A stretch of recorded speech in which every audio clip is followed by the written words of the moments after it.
Leeds, Leeds, Leeds. Hello, welcome back to Imagine Not Being Leeds. Just on my way to work, so a bit of a different setting today. Instead of being in the comforts of my own home, I'm in the car on my way to Warrington. And yeah, I watched a podcast last night, and I've rewatched a bit of it this morning, and I just wanted to speak about Stuart Dallas. He's obviously recently retired at the back end of last season. My favourite player.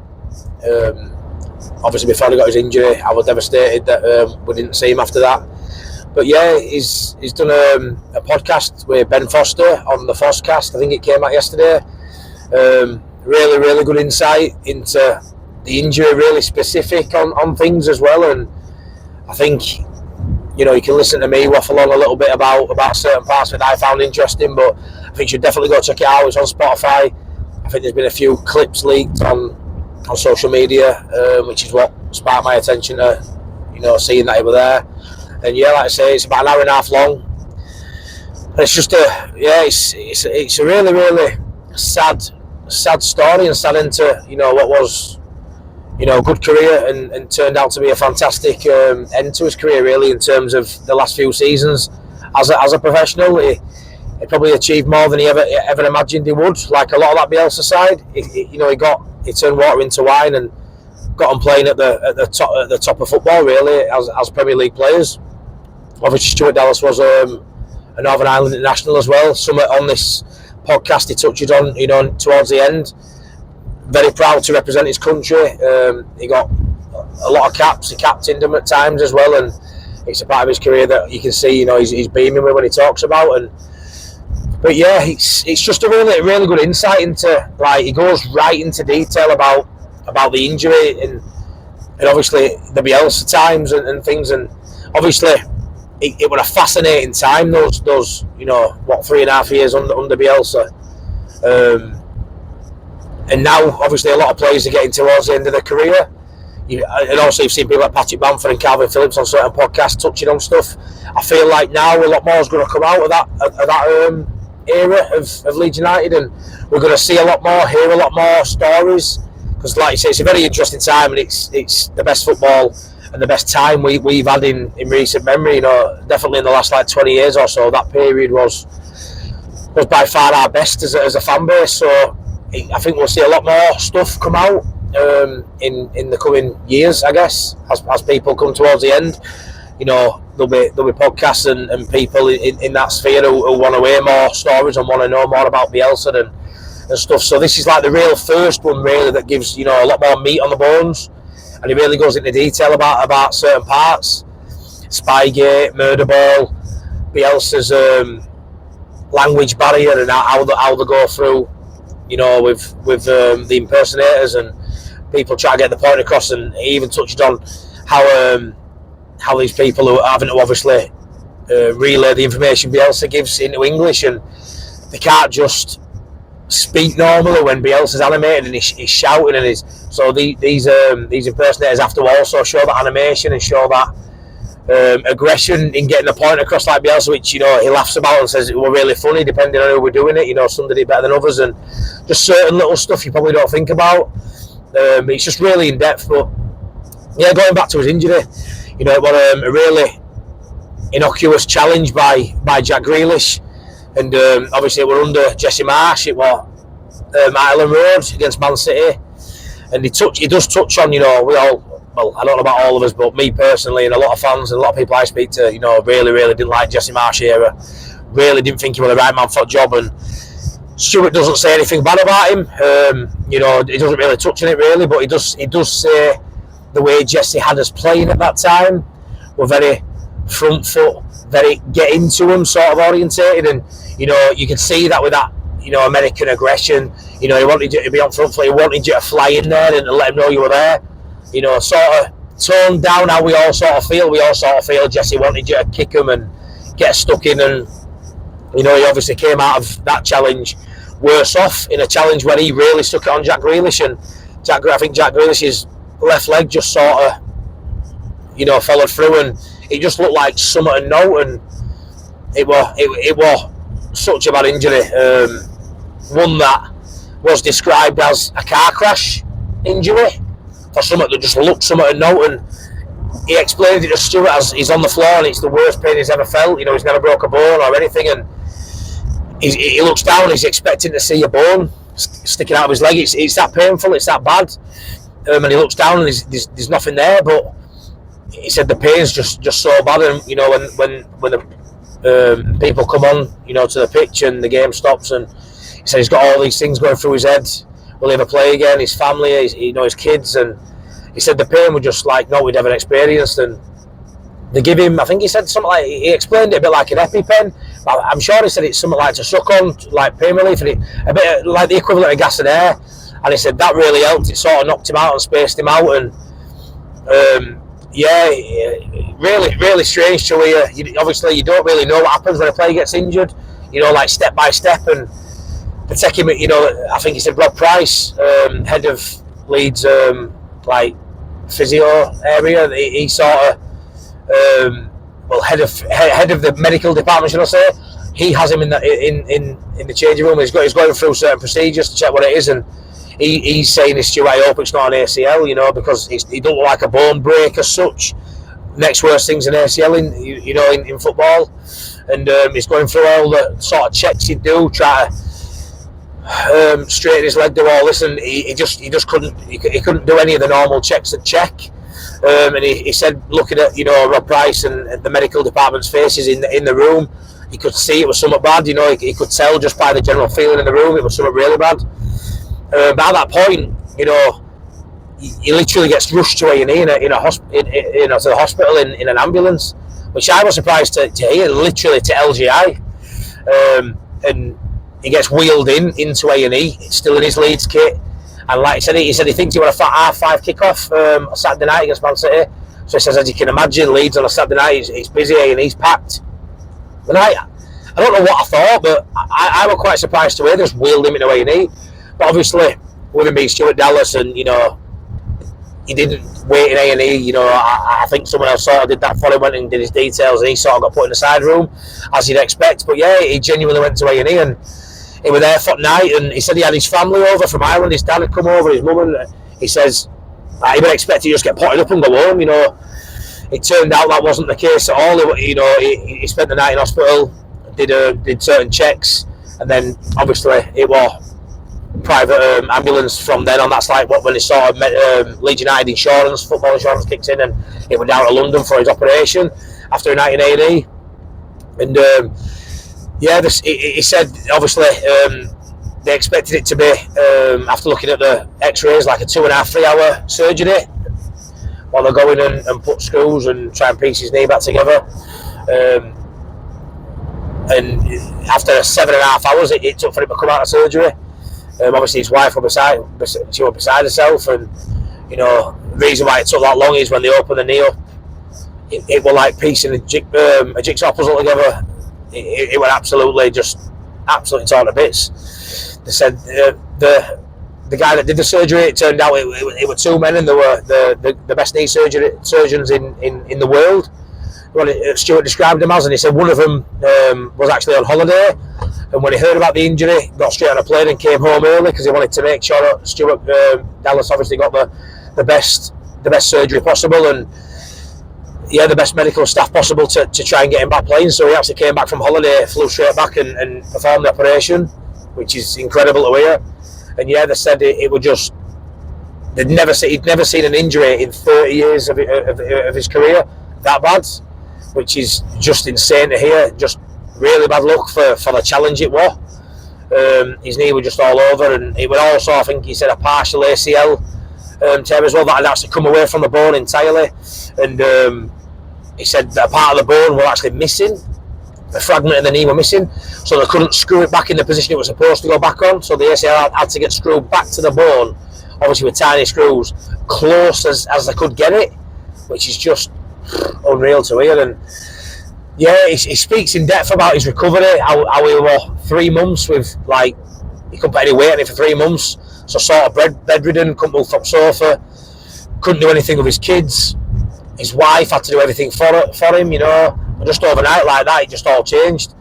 And I'm massive on mentality. You know, I've had some really bad mental health struggles myself, and I know how bad it is. And I don't speak about mental health on a whim. You know, I know it's a huge talking point, and a lot of people don't want to talk about. You know, you've got to be careful speaking about things like that. And he touches on it a little bit. Does Stuart Dallas, how he was very wary of it in those first few months. You know, when he literally couldn't do anything for himself.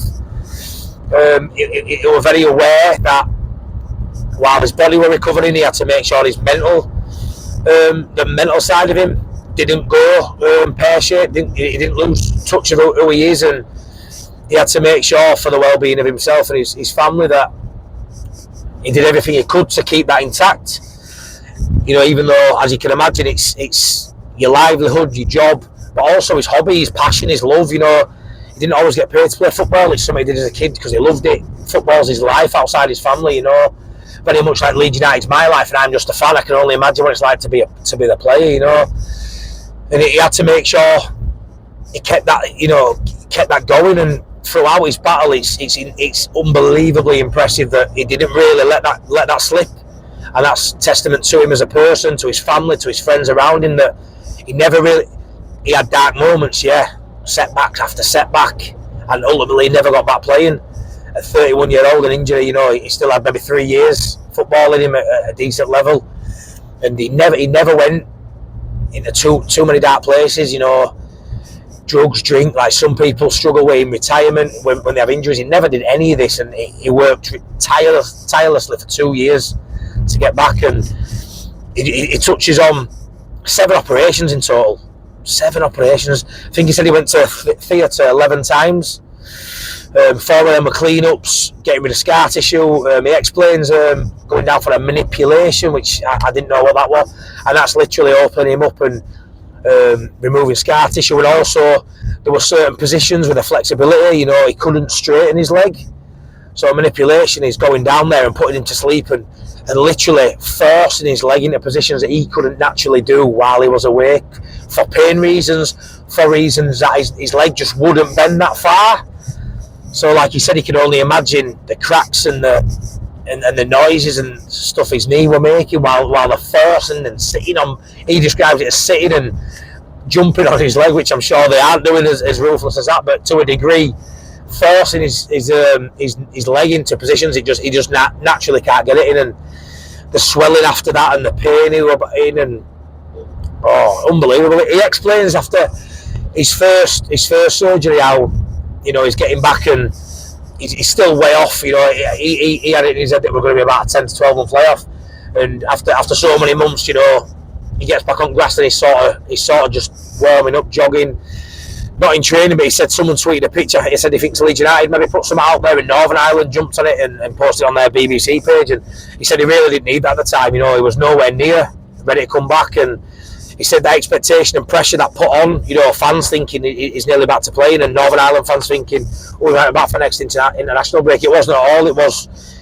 like his first time back on the grass, and they didn't know how his knee were going to hold up to the scrutiny of running and jogging and all that. And he said that really put pressure on him, and that was a dark moment as well, because he knew he was nowhere near coming back to play. But that really, you know, set the tongues wagging of a lot of people, and he said that was hard to come over because he knew we were nowhere near, but people thought he might be back soon. And he says, you know, throughout his training, he was doing light work, just trying to obviously see how his knee reacted. And he touched on, obviously this was months after his injury, and, you know, he's getting back in day to day, he's getting a little bit easier. And he touched on Newcastle away, that first season, and he went as a fan, and he said he knows, you know, fans incredible, and he wanted to go as just an away fan so he could be in the thick of it. And him and his wife went to Newcastle away, and he says he remembers climbing upstairs at Newcastle thinking, bloody hell, this is high, but didn't think out to it. He felt okay, and obviously he woke up in the morning, New Year's Day, and he said the pain was just excruciating, and his knee has flared up, and he said his knee felt really hot and warm and it was inflamed. And he said, you know, he doesn't know if it was just walking up them stairs or if it was something that was always going to happen. But it turns out he had a massive infection in the knee, and that was a massive setback. You know, after these pictures had been leaked that we were going to be playing and we were coming back, people thinking we were going to come back playing earlier, and yeah, he gets something like that, just something small as walking upstairs, or it might not have been that, but maybe just overdone it a little bit, and yeah, there was an infection growing, and he woke up New Year's Day, January 1st, and he had a massive infection. So that was a massive setback. He had to go get that back down to London, get it rinsed.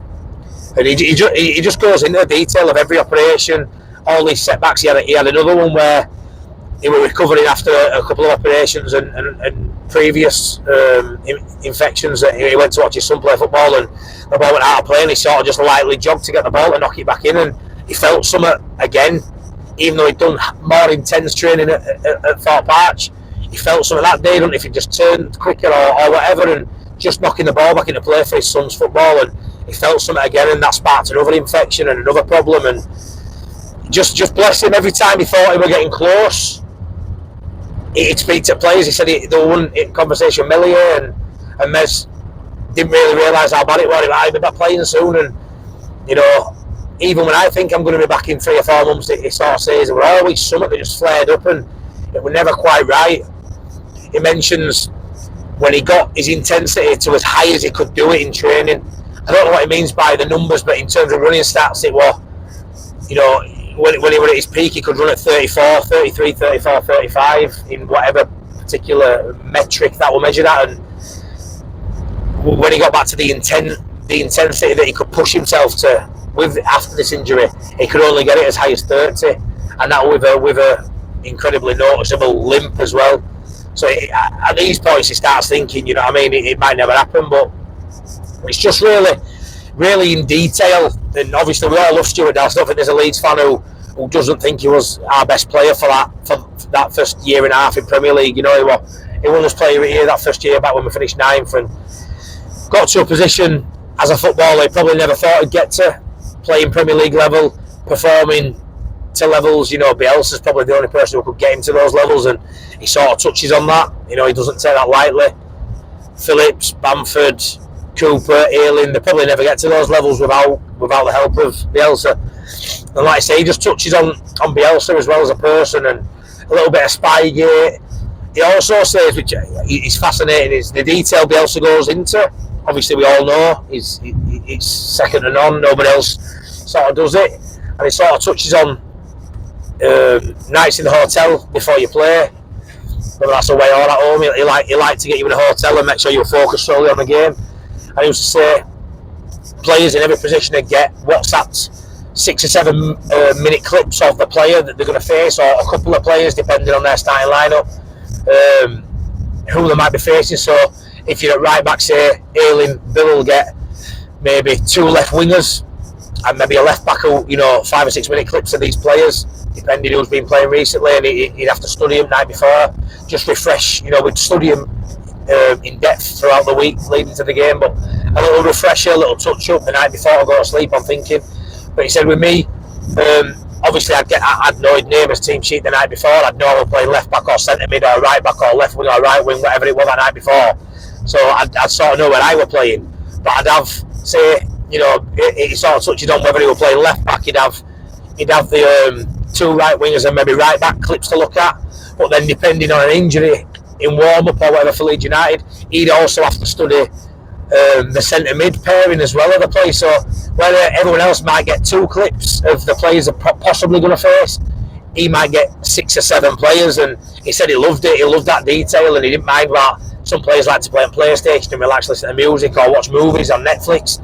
The night before, he'd have maybe 5, 6, 7 people to sort of watch and refresh his memory on, because he didn't really know who we were facing that day. An injury to any of these players, he might end up going from left back to right back, or to centre mid, or to left wing, like I say, and an injury to their players, and you know, it might change who they put in that position. So he had a lot more work off the field to do than anyone would, Stuart Dallas, because he was like a Swiss Army knife. He played so many positions in that utility role, and some people would say he's one of the best utility players we've had ever as a club, and right up there as, you know, I don't even know what his best position was. I think he came to Leeds as a right wing. Some would say maybe right back was his best position, but he played left back probably more than a lot of them. He ended up playing centre mid, and he never really dropped below a 7, 8 out of 10 in any position he played. And he admits that himself. He could play any position to a good level, to a good standard. He didn't feel a drop off in any role he performed, did Stuart Dallas, and it's credit to him, how good he got. His peak was just such a good footballer. He knows he wasn't the most technically gifted, but he knew he could outrun anybody. He recalls that first game in the Premier League against Liverpool, which is a team I followed as a child, so I can only imagine how good that was for him. But he said he came off that game feeling he'd done really well. He performed really well. He was really happy with his individual performance. Like everyone on that pitch could have been. It was an outstanding performance, and we almost got a draw away at the newly crowned champions. It was unbelievable. We all loved that game, regardless of the score. But he walked off after a 4-3 defeat as a left back, and the right winger that day was Mo Salah, and he scored a hat trick. And he's laughing. Just any other game, you'd be fuming at your own performance because your left back and your right winger scores 3 goals. You tend to have a bad game, but he didn't feel like he had, and we'd all have to tend to agree he didn't have a bad game. And regardless of conceding 4, any of that defensive unit that day played really well, and it was just a crazy time, and we all loved it. We all buzzed off playing these top sides, even though we couldn't go to games. And that season towards the back end, it was something we'll always remember and we'll always cherish, as fans, and that's something he touches on. It was his best time of his career, and it just came to a sad end, that day at Ellen Road against Man City with that innocuous challenge with Jack Grealish. And yeah, he's a player I look at, and I'm smiling now talking about him. He doesn't have much sadness, He touches on the day he told the players and the staff that he was retiring, and a lot of them didn't even see it coming. They always just thought, it's Stuart, he's a machine, he'll be back. And it never happened for him. He could never get back to anywhere near a level where he could play without pain, without a limp. There were just all these permutations that just meant he could never get back to playing professional football, and it's such a shame. Such a likeable guy, and yeah, it's like I say, what a player, and he's someone who'll live long in the memory of Leeds fans, and he'll always be held in the highest regard. And I hope now he's retired, he goes into coaching, and he has a really good career in coaching. And I hope one day he goes into the media, or even these dinners and these meals, they go out and they talk and sign memorabilia and everything like that, because I'll buy a ticket for that every day a week. He speaks really well, and he's going to have so many good stories. I can imagine a meal with Dallas, Cooper and Ayling, and they sell like hotcakes. So we all want to hear those stories. We all want to talk about those happy memories. And yeah, I love now he's done this Fozcast. And yeah, an hour of the hour and a half is the injury, and it's quite sad to hear him talk about his battles, but it's also so amazing that he had that mental steel to not go into those dark places, or when he did hit those dark moments, he could push through, and he would always focus on getting back. And even now, it didn't happen. He speaks so well, and he knows he's got great family and friends around him, and he's so grateful of the time he had as a footballer, that it didn't happen early in his career yet. 31, still young, but it was towards the latter end of his career, as he speaks about, and he's just so grateful of where he got to as a player, and a lot of that comes down to Marcelo and Leeds United as a club. And it's just a great podcast. I think Ben Foster is brilliant anyway, and the guest he gets on are phenomenal. He's doing well for himself, and just I was buzzing to see Stuart Dallas had done one, and I think you should all go over there and listen to the in-depth stuff that I haven't got the knowledge and and probably the mental capacity to withhold so much information on that podcast. But yeah, I just wanted to talk about it today, and like I say, I'm massive on mentality, and a lot of that is about adversity and pushing through. And yeah, his body didn't get him back to where he wanted to get back to, but mentality wise, what a guy. If we can all have a little bit of Stuart Dallas's mentality, anything you have in life, if you can have a little bit of his steel and endeavour, and it won't take you to those dark places, for too long, because you'll be able to push through. And just what a guy. And yeah, I hope you like this video. It's something a little bit different. And yeah, please like and subscribe. I hit 200 subscribers a couple of days ago, and that means the world. You know what I mean? I don't profess to know everything about football, and I am a tactician, and I am as good as some of these top creators. But I just love speaking about Leeds United, and this was something a little bit different, like I say. And what a guy, and we all love Stuart Dallas. So yeah, stick a like on this, subscribe, check out the podcast on obviously on Ben Foster's Fozcast on Spotify. You'll love it. But yeah, thanks so much for listening, guys, and take care. And I'll have another video out as we look forward to the Bristol City game probably later tonight, with a weekend of content with all the Leeds bros as well, and the final fight on Sunday. Loads to get stuck into. So yeah, keep doing what you're doing. Take care, guys. Thank you. Bye bye.